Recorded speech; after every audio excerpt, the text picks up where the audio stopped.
OpenClaw AI versus Hermes AI, which one is better? If you want to know which coding agent is better, which has the best memory, which is easier to integrate, then this is the correct video for you. In this short video, I'm going to be quickly giving you an idea on which of these would be the better tool for your IDEs, for your PowerShell, and generally for your work.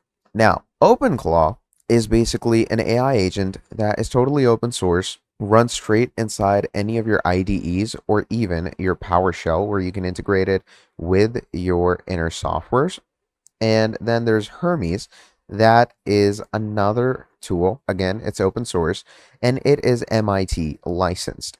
Now, as far as it goes for, the general enterprise integration, I'd say Hermes is much better because MIT for sure goes ahead and recommends it for different users. The best part about Hermes is that it has a persistent memory that keeps logs of your codes in itself.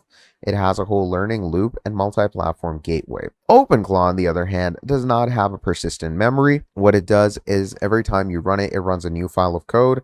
You can save it in projects, but it has no memory if you don't put it in projects. Hermes, on the other hand, will have that memory. But of course, on the other hand, OpenClaw does give you full integration control over your IDEs, full browser control, and any type of coding line that you add in is totally sourced from GitHub repositories, and it gives you the direct option to save on those repositories. And moving on, the integrations on OpenClaw are even better, where you can integrate with tons and tons of softwares. As you can clearly see, there's chat channels, there's media channels, hosted media, built-in tools and automations, and a whole lot more. Hermes is a bit empty on the integration side, and I don't really find the integrations too helpful on Hermes. So generally, out of these two, of course, both of them are a paid integration that you're going to want to add in. But if I would say OpenClaw is more better for people that are into software developing